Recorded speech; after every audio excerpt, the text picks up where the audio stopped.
દેવાળું દેવી વધી રહી છે, મારી શક્તિ ઘટી રહી છે, તો મને પહોંચવા નહીં દે, તો ચાલ સાયલાના સરોવરમાં છુપાઈ જાઉં.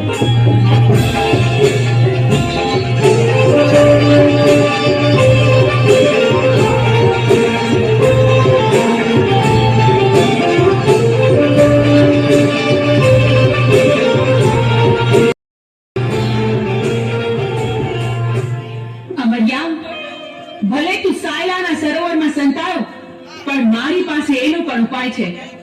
મારી બહેનોની મદદથી તારો સંહાર કરીશ. બહેનો, અમર્યો રાક્ષસ મારાથી ભાગીને સાયલા